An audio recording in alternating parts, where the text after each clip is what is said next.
This is Swarfcast. I'm Noah Graff. I am very honored to be with Adar Hay, co-founder and CEO of Jiga. Welcome to the show, Adar. Thank you, Noah. Glad to be here. Where does this podcast find you? Well, I'm constantly looking for podcasts in machining and manufacturing, especially since I didn't come originally from that space. Mm-hmm.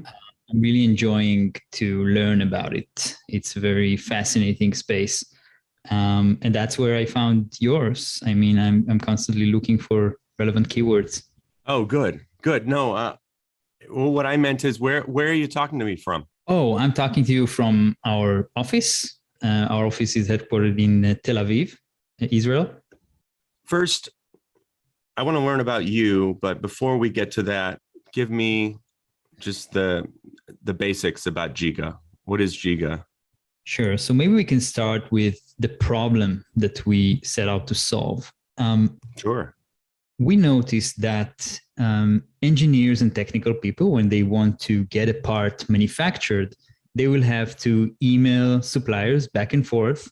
And it gets messy and it gets manual very quickly, which hurts the manufacturer. It hurts, obviously, like the company, the engineers. The data is spread all around, and there's a lot of time that goes to waste. And that's just a huge inefficiency in the industry. So and it's confusing. Emails get lost, and some people are organized and some people aren't. Yeah, but just, you have to, let's say you have to produce one part. You have to send out an RFQ, at least to like maybe one supplier, maybe three, but then you have to compare everything. And then there's maybe a change and you'll have to send these changes to everyone. And if you multiply that by the number of parts that engineers constantly ordering, so it gets tedious and it gets problematic. And there's a lot of wasted costs and time involved. Okay. So you discovered this problem. Yes. What is Jiga? Jiga is a way of dealing with this obstacle. Right. So now let's go to the solution. So the solution is we've built an online platform, a digital platform to streamline that process. And the way that companies work with our platform right now, and probably what's really different from what people might know in the market, is that the engineers can work with their own suppliers using that platform and request for quotes and manage that process, centralize all the data in one place. And also they can discover new suppliers to work with, but the interaction is direct, is fully direct. Nothing is interrupting them from working together to figure out what they need. We only streamline the process. We only automate a lot of the tasks that usually they do manually. Right. So unlike, say, Xometry, or there's a bunch of them out there that kind of take a more active role as the middleman. You're more, let's put them in touch with each other, show people some options, and then they'll connect. Yeah, the number one problem that people mentioned is that they have no efficient way to connect with suppliers directly, which is like manufacturing is based on relationships, and suppliers want to maintain valuable customer relationships, and buyers want suppliers that they can trust. But then the actual work together is very inefficient. So we do take an active role sometimes when there are mediation needs, when there are payment needs, when there are problems, just to make that process efficient.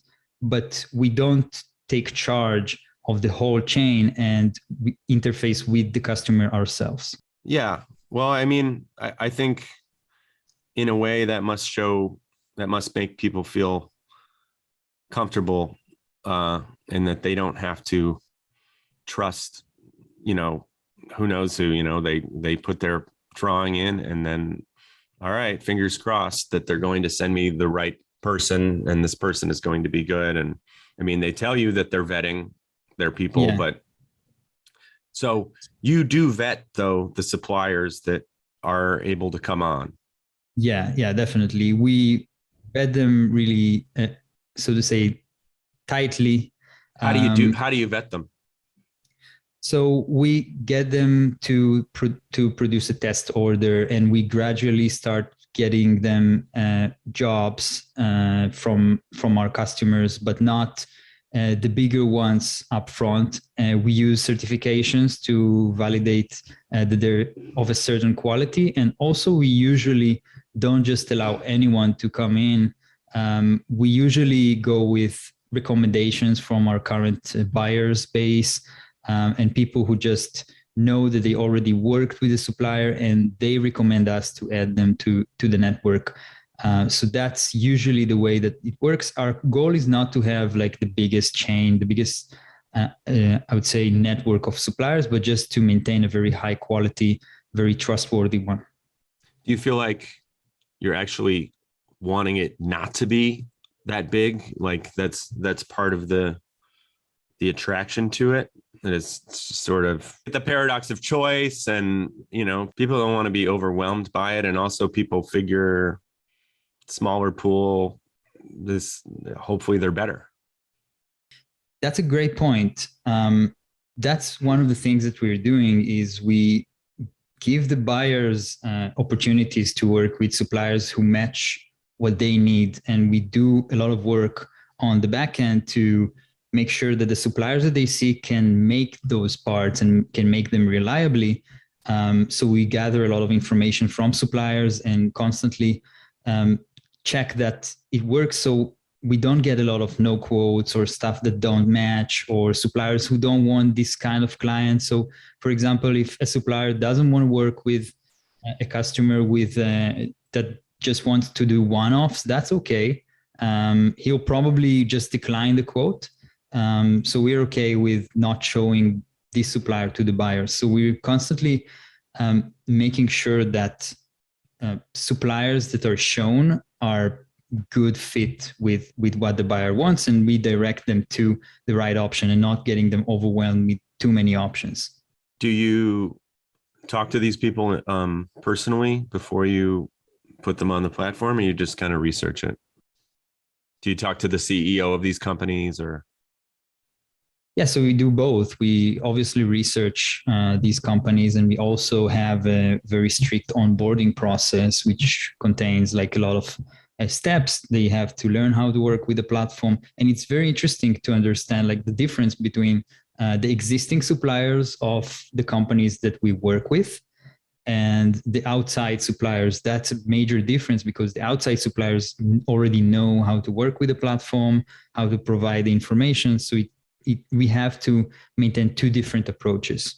How are you supposed to grow if you're trying to keep it sort of an intimate group of the highest quality? We do grow, and we constantly get approached by manufacturers who want to join, obviously, because of the attractive manner of what we're doing. But we want to do it gradually, because if we just grow the network too much, so what will happen is suppliers won't get enough jobs for it to be attractive, and also buyers will get suppliers who don't really know how to work with the system or don't really value it as much. So we really try to maintain like balance between the two sides. And the business model is interesting in that regard as well, because we are not charging a lot of transaction fees. We actually charge subscription fees from the buyers. Okay, tell us where the revenue comes from. Sure. So companies that buy parts from a certain volume, it makes sense for them to just use it as a software platform. It's like, picture it as an RFQ software or a procurement software for that specific purpose. If you buy enough parts, that's a huge added value, because it's meant for that vertical. And it allows us to do a lot of things that improve productivity for that specific vertical. It allows us to support manufacturing files and revisions and engineering communication and all sorts of different aspects that are specific for that industry. And it integrates with people's ERP or many. Exactly. Yeah. Mm-hmm. It integrates with ERP. It integrates with other systems as well, because we are treated as a software company. And for a software company, you're used to paying a subscription fee. So some customers use our platform only for working with their own suppliers. Oh, I see. So even if people they've already found their customers, but they just use your platform just because of ease of use. It's not even for networking necessarily. Yeah, I mean, if they find their own suppliers, some companies have established relationships. You can think about like engineering agencies or even like just large enterprises that have established relationships with their suppliers. It's also useful for them because it just reduces a lot of the amount of time that engineers waste, and also the amount of time it takes to generate a purchase order. So just reducing that time of back and forth emailing and file management and collaboration. This is usually something that happens via emails, spreadsheets, manual methods, the memory of the engineer. So just things that can be automated and can be data driven. And there's a lot of savings and a lot of things that you can do if you just make that efficient. Okay. And so in addition to the subscription model, you also facilitate transactions, which I think probably makes people feel safe. What kind of fees do you get for the transactions, and what kind of value do the people get for you facilitating it? It's great. It's a great question, and the fees vary, but it's low fees, so it's between like 4 to 6% usually of the transaction. It depends on its size.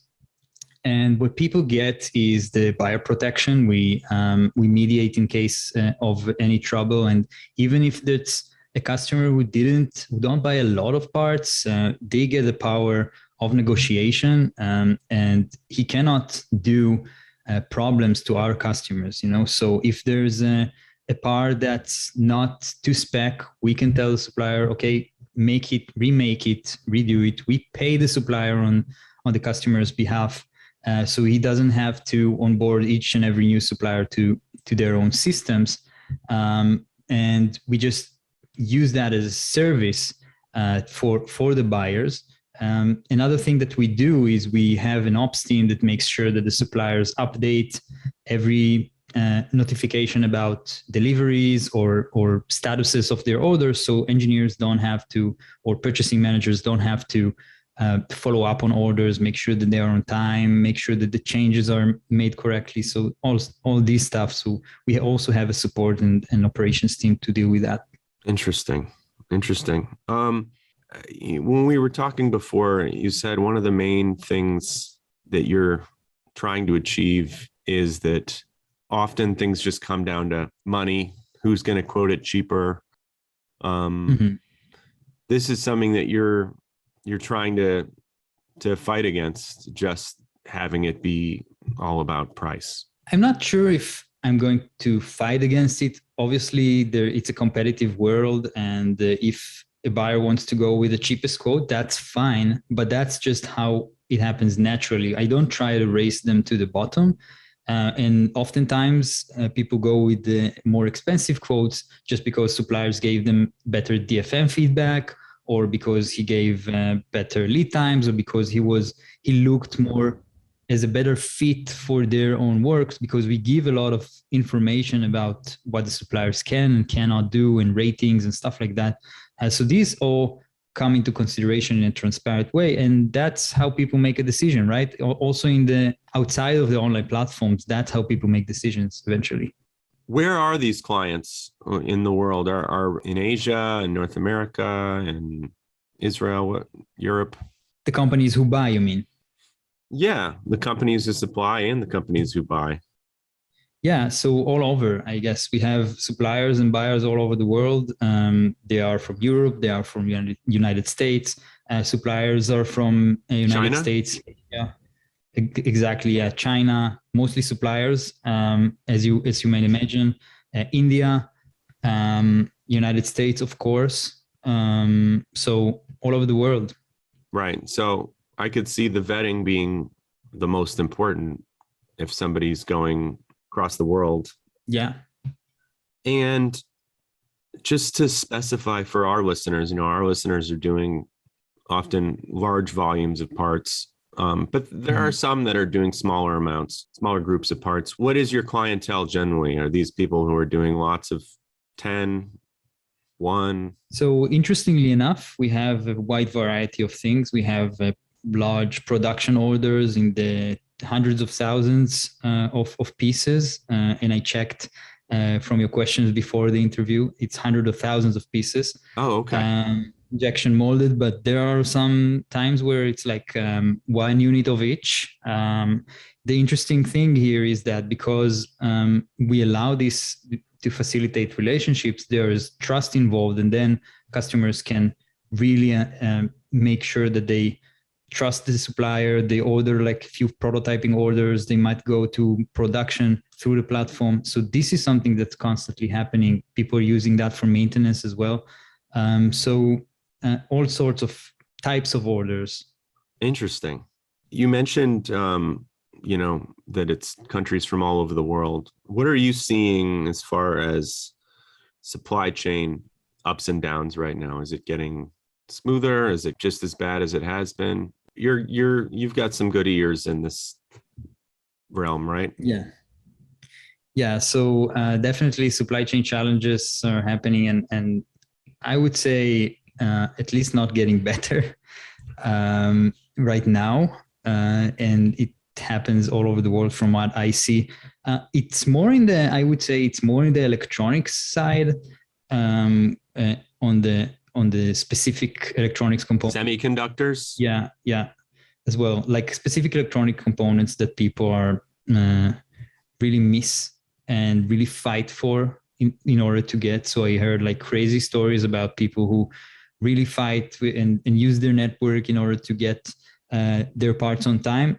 So it's definitely a struggle for many, especially for the smaller companies. For custom manufacturing, for custom mechanical manufacturing, I think that it's less of a problem just because there are many shops that can make your parts, especially if you don't need like to ship it from far away. So people who use local shops might take that into account. So they won't risk with shipping and delays and stuff like that. But it's, I would say, less of a problem in the mechanical side. Okay, interesting. But probably you would say that it's keeping some manufacturing more domestic. Yes, just because people don't want to risk not getting their parts on time. Exactly. What are the biggest mistakes that companies make when they form new partnerships, as far as what you see? That's a great question. I think that one of the interesting things that we see is that some suppliers take too much time to quote. It's a big issue for customers who already make up their minds until they get a quote back, or at least get an answer back. And this comes to my second, I would say, insight where. So you're saying this is a mistake they're making, which is costing them business. It costs them business, but I understand the shops. I mean, it's really hard to quote to everyone, and some people just use them just to benchmark.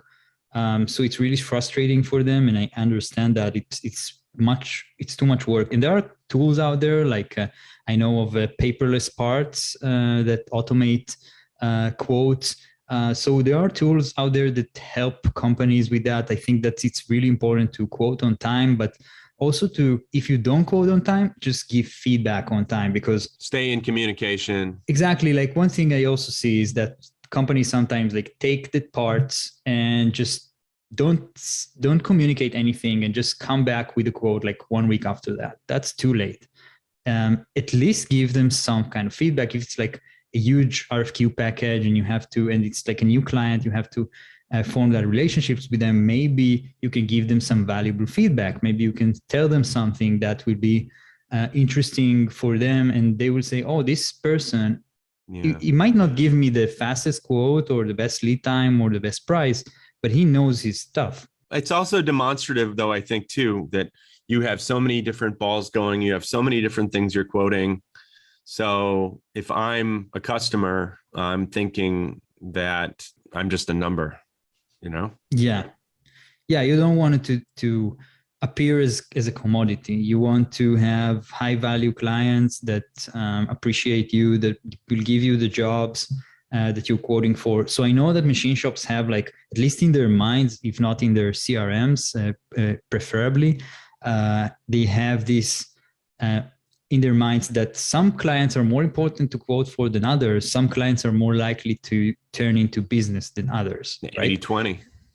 Yeah. So you want to invest in quoting and treating your high value customers. So if you get a new request, what I would suggest is at least, like, if not working hard to quote it, so at least judge if you can form that relationships. Because sometimes what happens is you look at this and it looks to you like a very small job, prototyping work, something like a one-off, but then it becomes a big business. It becomes like another highly valuable customer, right? Yeah, it's very astute. And what we see in our platform is that people start with like, when they start working with a new supplier, they won't immediately like give you a quote request for a large number of parts, very diverse. They would start by giving you something maybe small, maybe modest. They will want to see how you react. They want to see your communication. So don't miss those, right?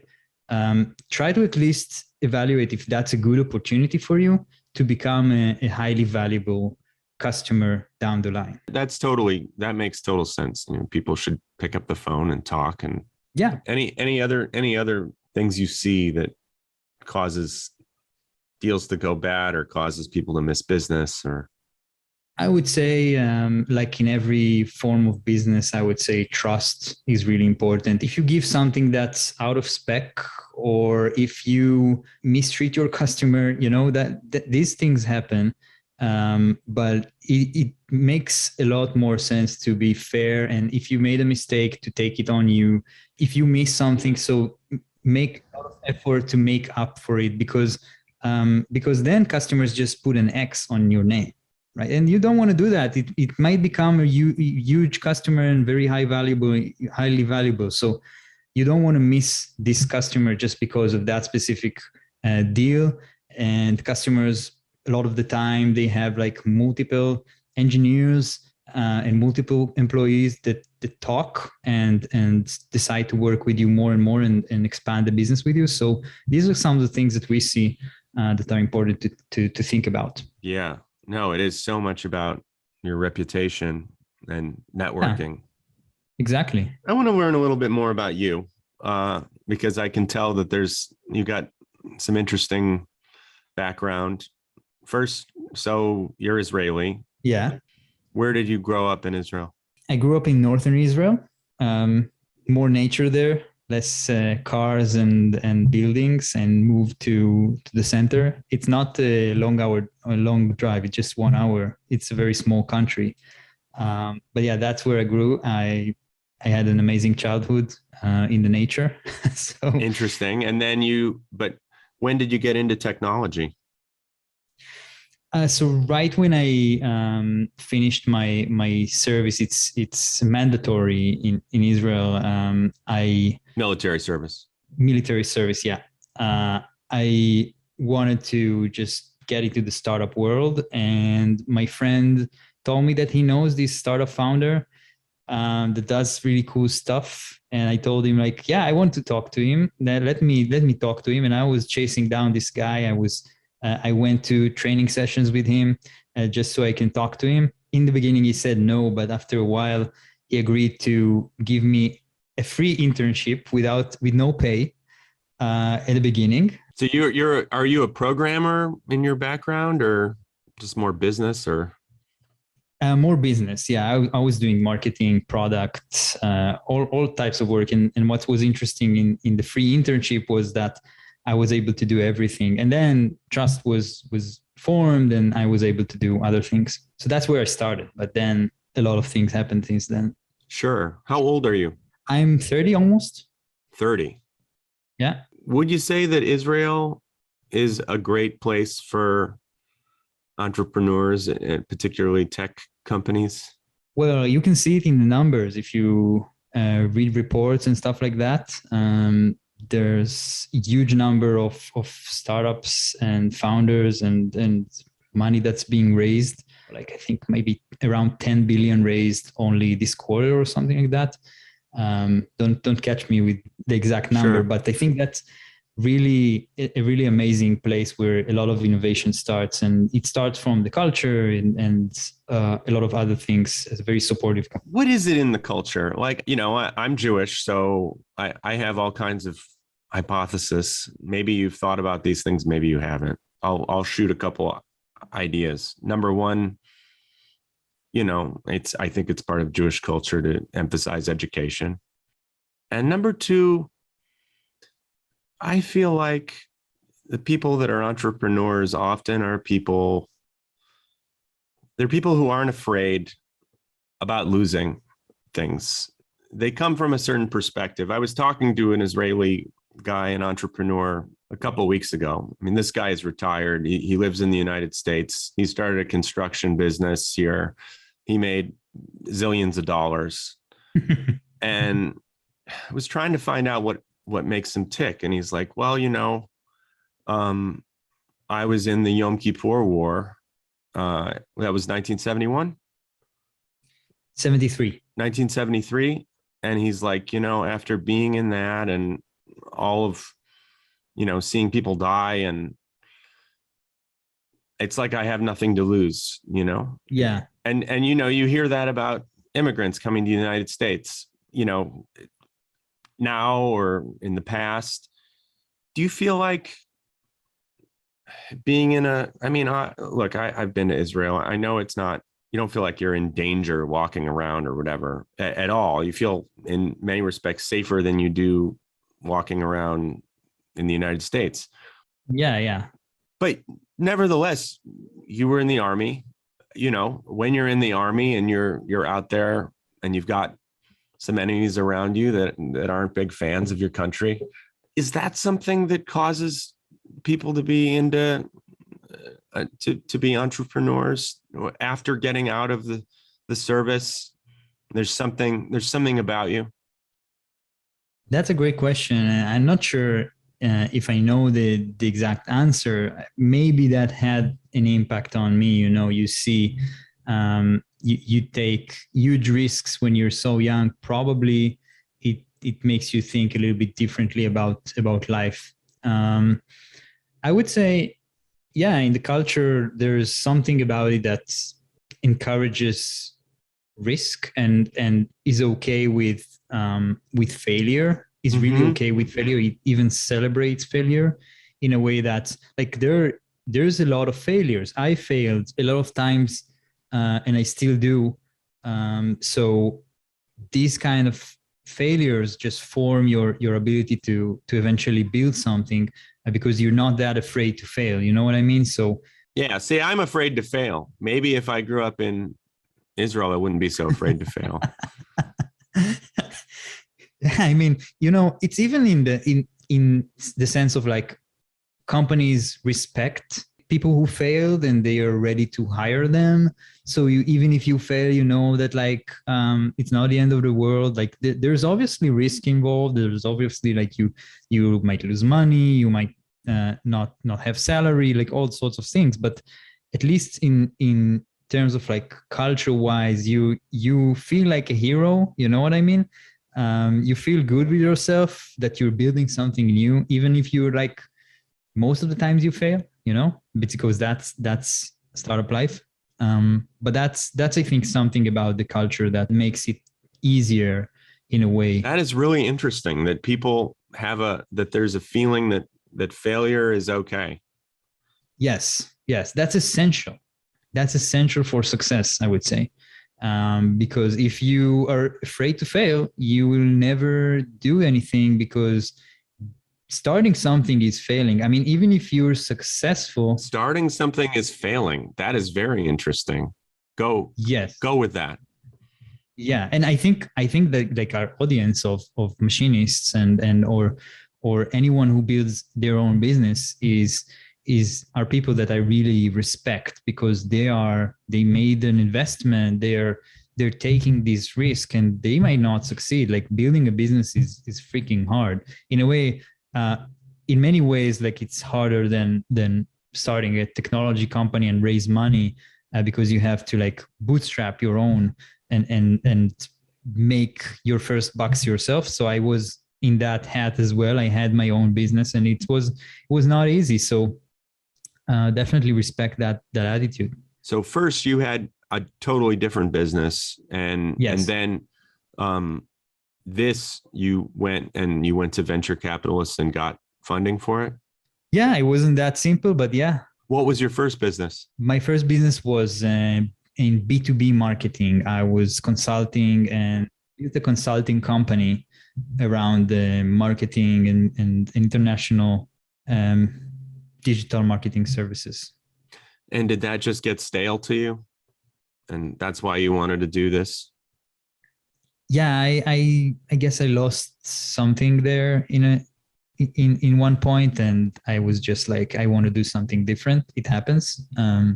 It's hard to make that change sometimes, because it's like you have a stable business, you have your employees, you have your team already, like you have a lot of clients, they are happy. So you've went through all of these sunk costs. Yeah, exactly. There's sunk costs, and you went all of these, and the business was already like in a good shape, and it wasn't, most of the time wasn't like that. So it's hard to make a move. It's just like moving from a company that you work for and you got a lot of bonuses, and you now move to something else. It's like any change that you make in your career is not an easy thing to do. Yeah. You're cashing in your chips, basically.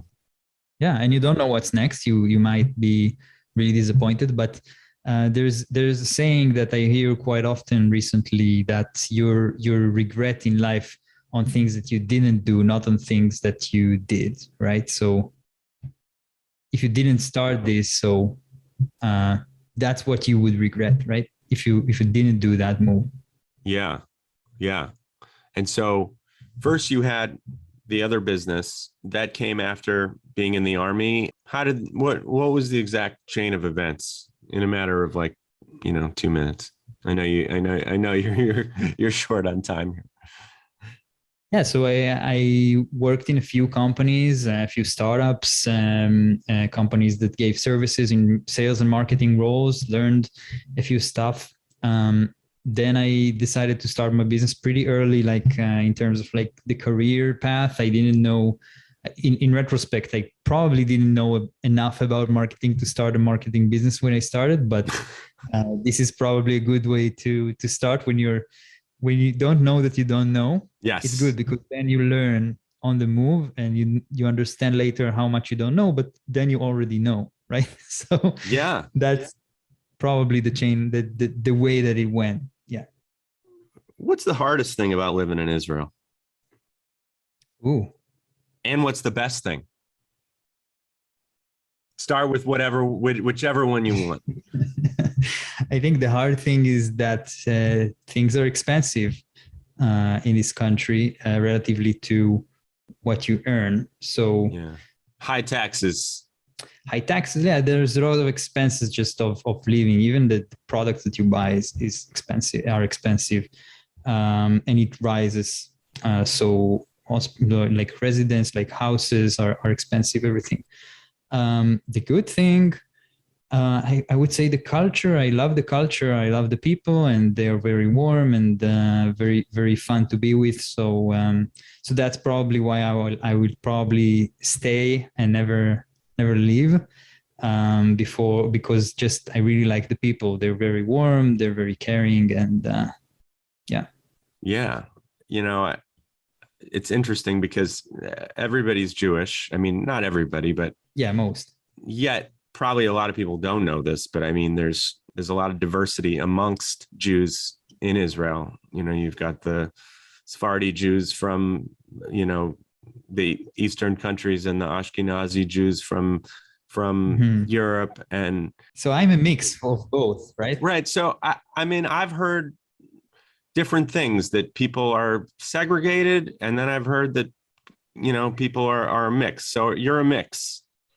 I'm a mix. Yeah, So one parent is one and one parent is the other? exactly. Yeah.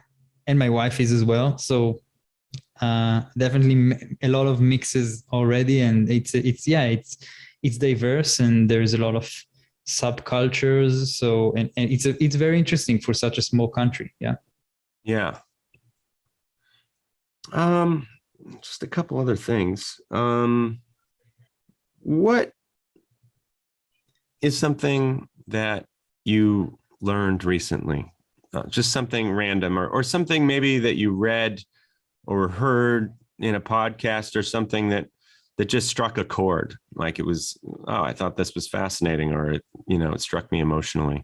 Interesting question. There are many things, but I think that something that came to my mind recently, which was very important, is that you have to maintain this frame that you don't touch when things get busy.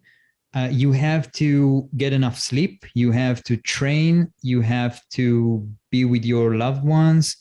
You have to take time to relax and meditate. You have to do these things.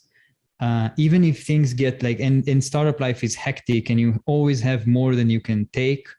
But if you don't do that, and if you don't you're not very strict about doing that and not just letting it split off, you're very fast, you just become unproductive. Not to mention the negative impacts on your life, which are obvious to everyone, but you're also becoming unproductive because so you're saying when you push too hard, then you're less productive. Yes, because you can do certain things within an hour, and you can complete, that feeling when you completed in 1 hour more than you completed in 2 days. Yes. So these hours happen more if your mind is sharp, if you slept well, if you trained, if you did all of these things. Less if you're tired. So and you're bothered with many things and you didn't take care of yourself. I mean, if I don't train, I really feel bad. You mean train meaning workout? I mean, if I don't work out, I feel bad, and I feel I might get sad because of negative things more easily. And then if I'm sad, I'm less productive. So all of this is very important to take care of. And I think that's a good insight for everyone, not just startup life. Yeah. Do you have kids by any chance? No. Probably harder with this. Probably harder when my co-founders do have kids. So it definitely gets harder to maintain these things, but I will definitely do that as well, because I know that if you dedicate these hours, you know that you're going to be productive in the rest of these hours. Yes. Well, I just had a child, so I know I'm learning. I'm learning how to compress. Thank you. Just anything else that you'd like to say to the people of the world before we wrap this up? Just if anyone wants to connect with me, I always like to be in touch. And I'm also a podcaster like you, Noah. We talked about that as well. You can, I would love you to also follow. It's called Design to Product. It's about hardware and manufacturing. And if anyone wants to connect with me, I'm on LinkedIn. I'm Adar Hay, Adarhay. So feel free to connect with me and tell me what you think about anything. I would love that. Awesome. And I have listened to the podcast. It's very interesting. There was a podcast about pizza, and that was a good one. Yeah. Developing a machine to create the pizza. Yeah. And we have some really fascinating things that will be coming out. I'm really excited about them. So I will send it to you. No, how far ahead do you work on your podcasts? Are you you're much more organized than I am, I'm sure. Yeah, I already I built a system to make it as easy as possible for me, because I have to take care of other things as well. So definitely have to dedicate time for that, but I'm trying to automate or delegate as much as possible.